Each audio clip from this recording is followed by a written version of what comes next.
Broadcasting live from the Business RadioX studio, it's time for the GNFCC 400 Insider. Connect, build, and grow with the Greater North Fulton Chamber of Commerce.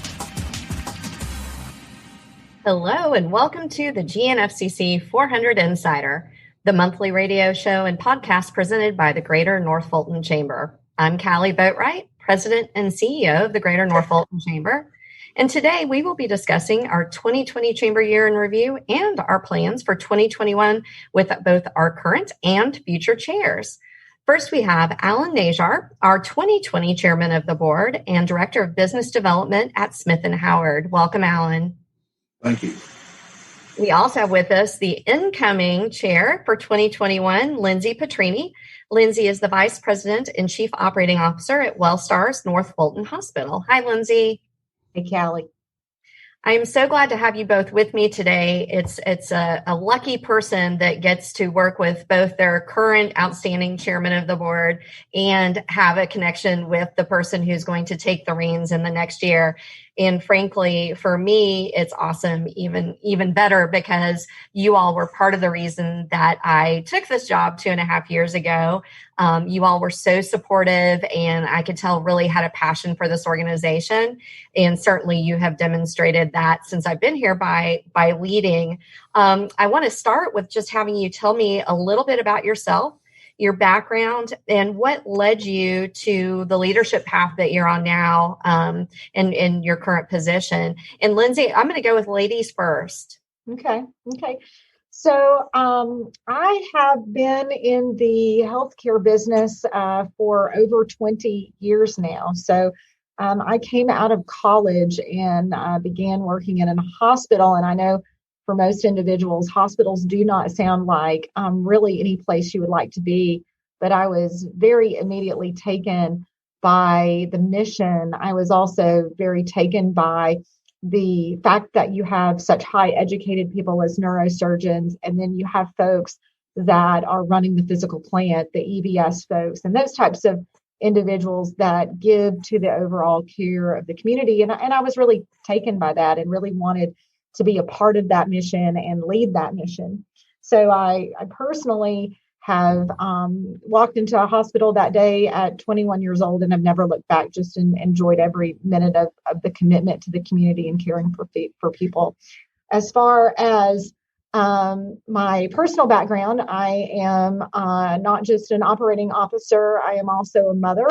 I am originally from Hot Springs, Arkansas. I have an undergraduate degree in mass communication and a master's in journalism. So my dad used to ask me why he spent all that money for me to read, write, and talk, that I should have probably learned that in the first 12 years of school. So, but I have came up through the marketing department in a hospital and have two wonderful stepchildren that are 20 years old. She is a volunteer at the University of Knoxville, Morgan, a 17-year-old son who is a junior at Woodward Academy, and then a almost 2-year-old who is my own, Lydia, who is 21 months.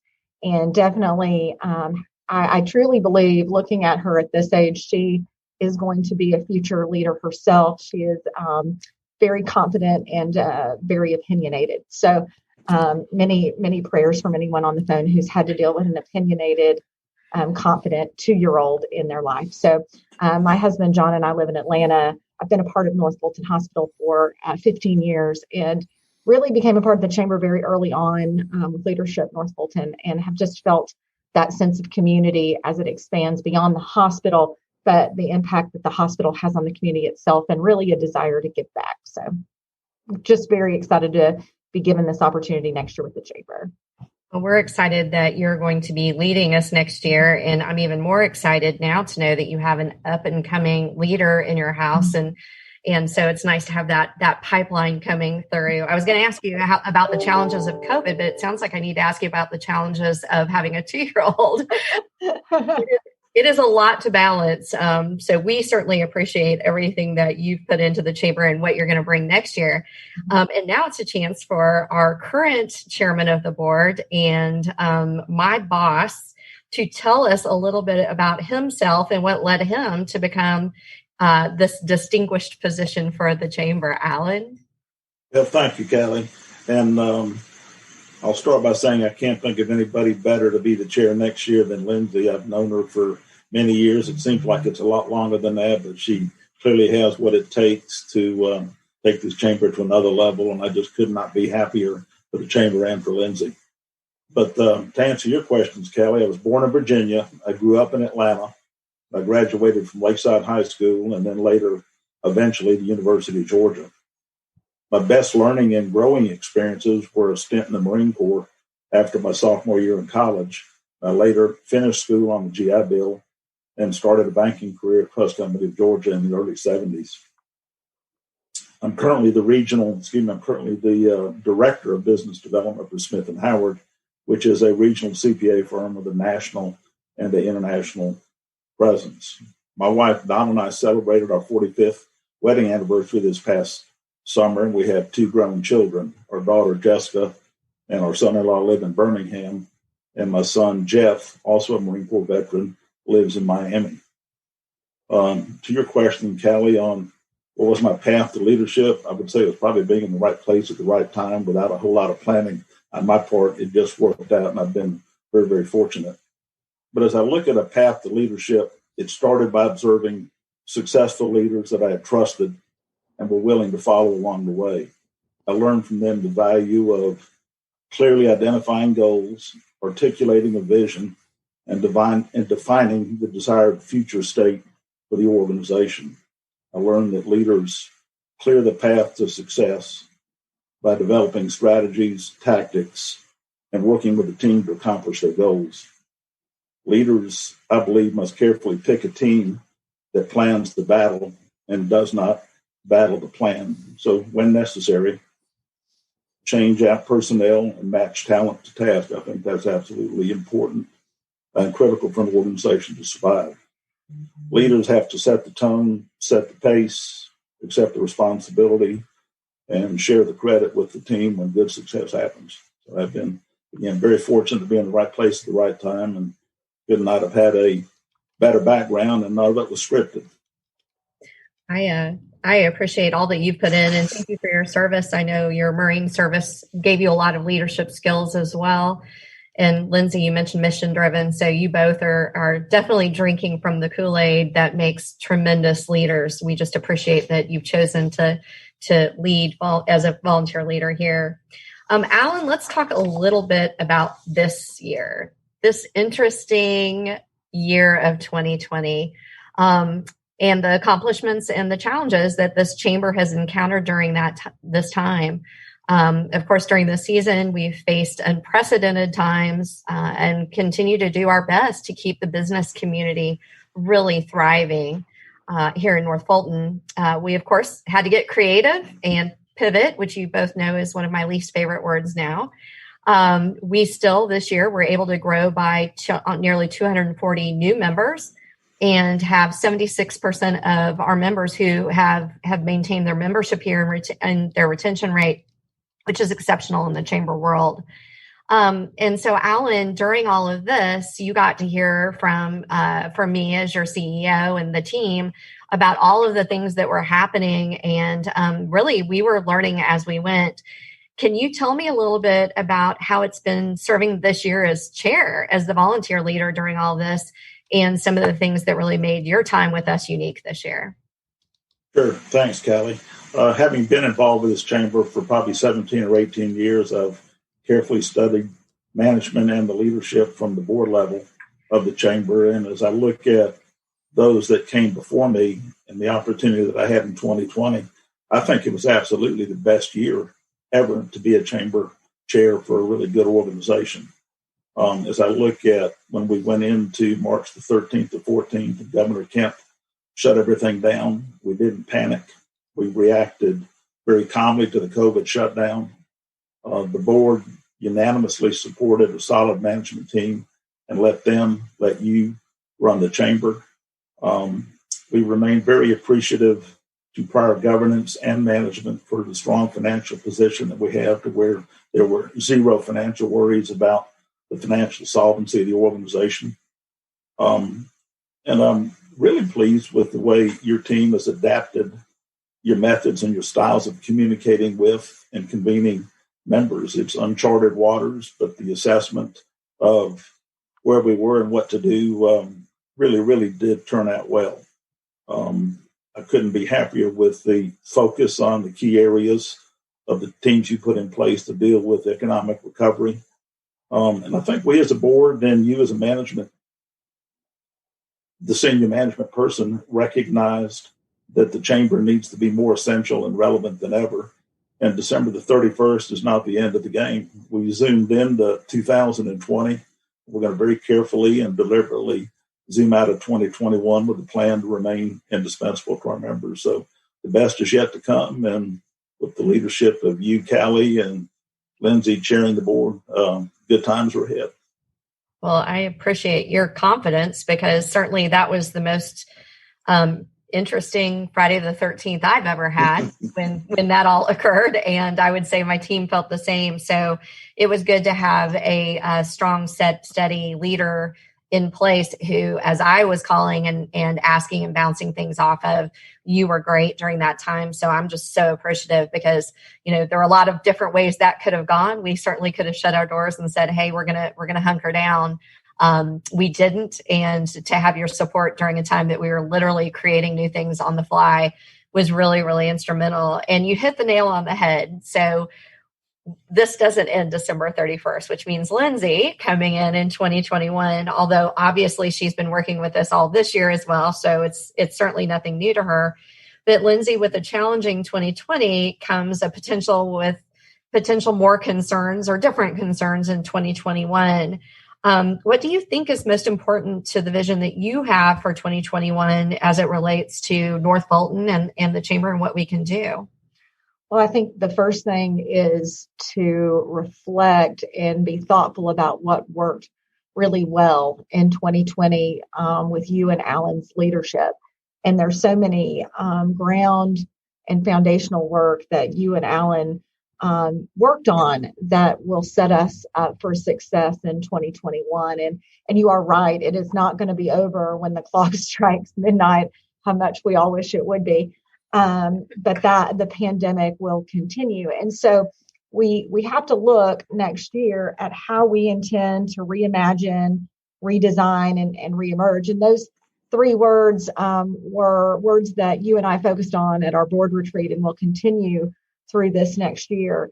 How do we begin to come back in a safe environment?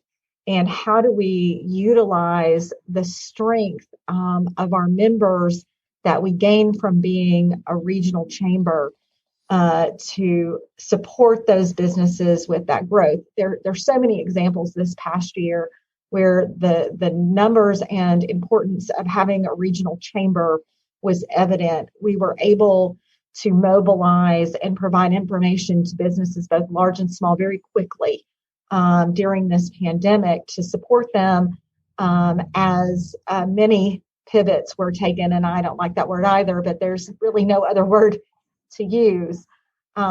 Those types of resources came to members faster because we were a larger organization. And we are, I think, the importance of recognizing not just the strength of a regional chamber, but the strength of the region we represent. We have just tremendous cities, tremendous municipalities, tremendous leaders. And how do we continue that and ebb and flow into the next year safely? And I think that's the importance of our chamber, the importance of what we have to connect on and work next year, that we take those, several, so all our members, I think there's 1,500 of them total. How do we take those members and help them feel that strength and help them know that we are locked arm in arm as we reemerge next year into what I am extremely hopeful. I am an optimist. Will be a very successful year for North Bolton. And despite it all, we did have, I think, a lot of successes last year. Again, to Alan and Callie's, work, but also to the strength of the chamber and the community we represent. And I think that that the community that we're in, Lindsey, you made a good point with the 6 cities that we're very blessed to have great relationships with in leadership in those cities. And so their willingness to collaborate together and with us to really do some things collaboratively, like our surveys that we did with all the economic development directors to really find out what the pulse of businesses was. And you're right, this region has certainly fared better than most, but we want to also make sure that we focus on there are companies that are winners in this season. Who've done very well because of the type of businesses that they are, and being in a technology area, we see that. But we also know that some of our small businesses, certainly we've heard from our restaurateurs, we've had a number of Zoom calls with them telling us how difficult it is to maintain not just their business, but their employees, right? It's about the people at the end of the day. And so, we continue to want to work and do what we can for them. Alan, you were instrumental when we decided that we wanted to sort of turn on the chamber for everybody, whether they were paying members or not, for just a period of time, not forever.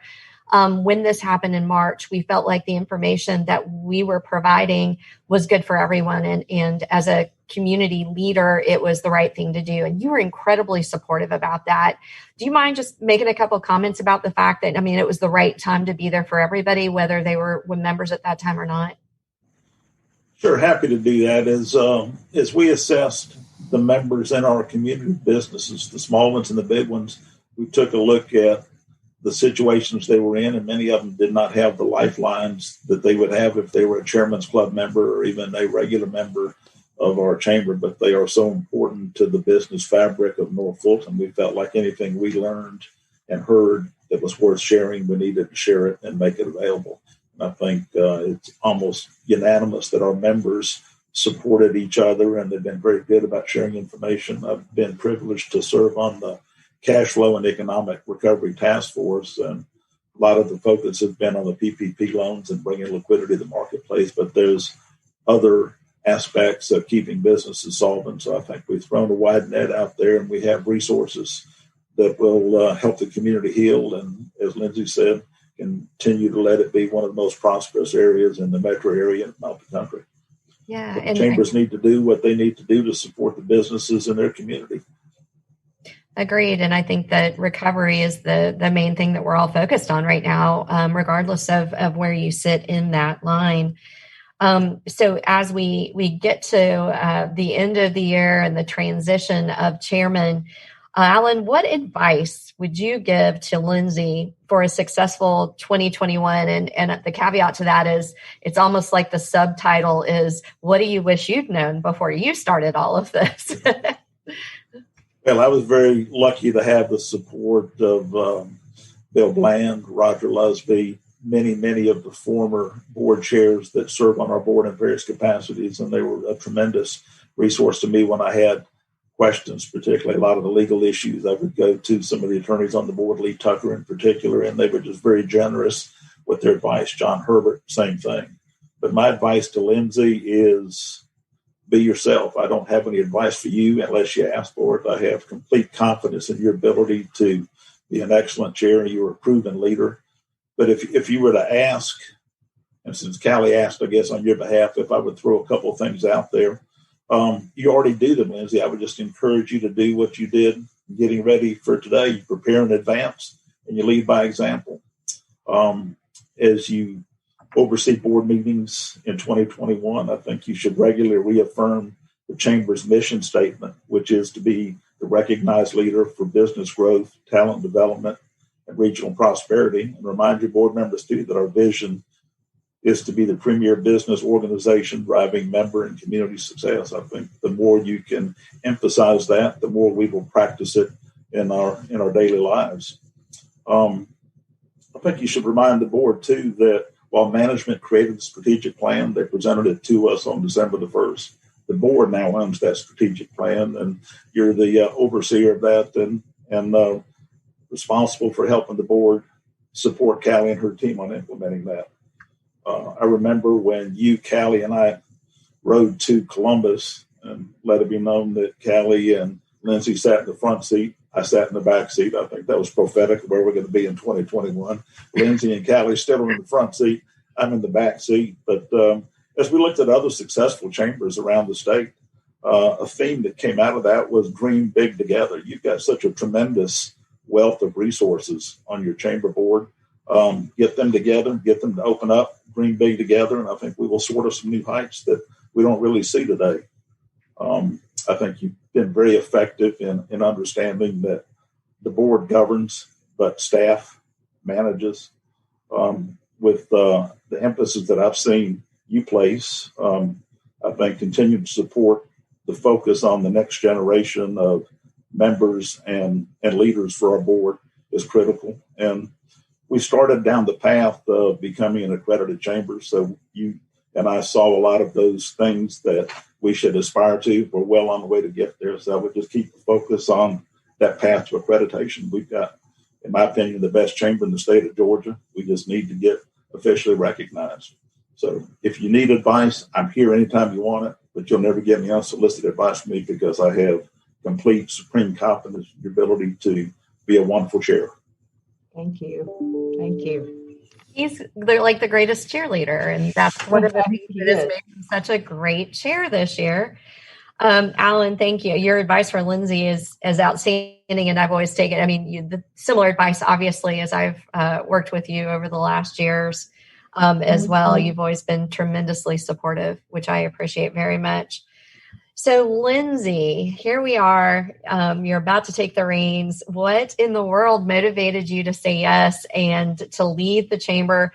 You run the operations for an entire hospital, which right now, my goodness, we know is a very difficult time with all the responsibilities that you already have on professionally and personally with your 2-year-old.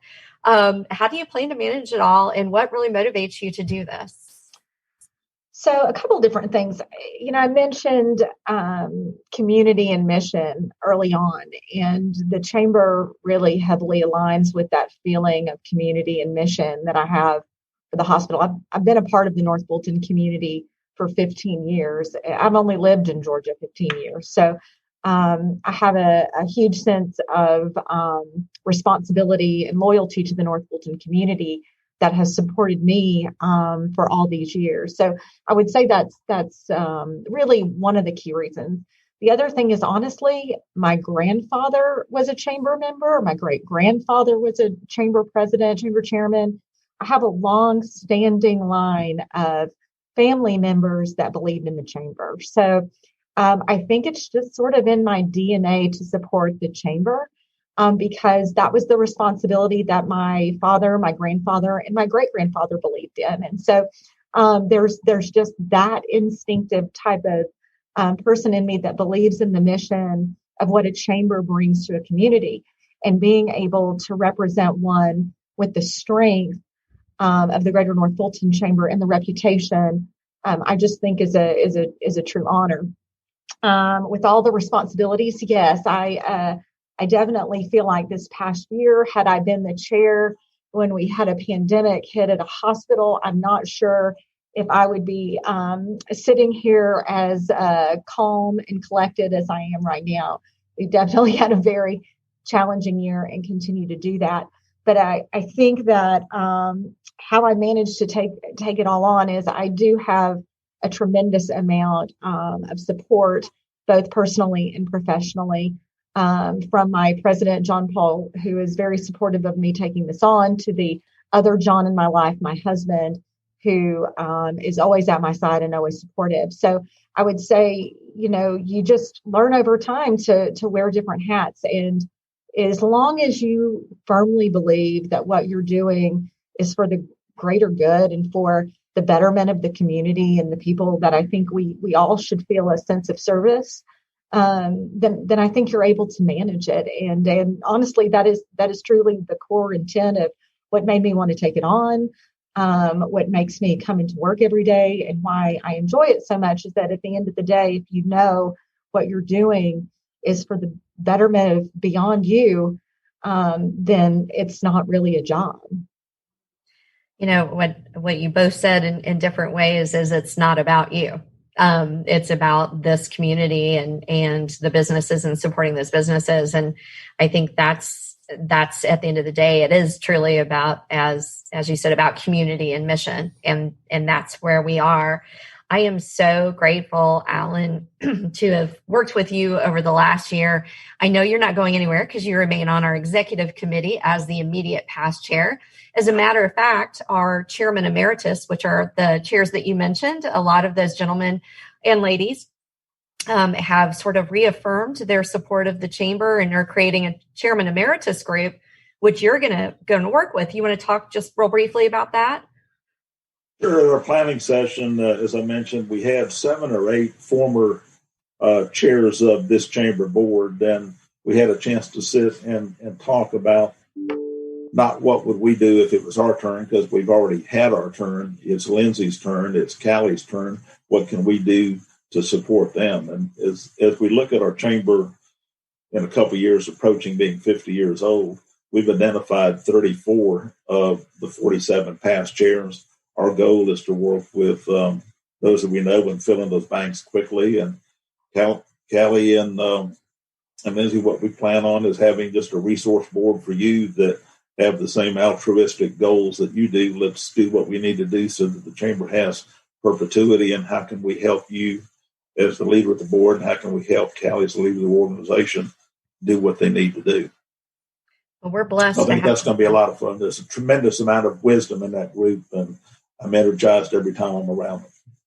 Yes, we're really excited from a staff capacity to be able to re-engage these folks. And so I'm really looking forward to that first meeting. I think that's going to be, as you said, a lot of fun and a lot of great passion for this organization and history in that group. So it's really very exciting, especially, as you mentioned, with a 50th anniversary coming in 2023.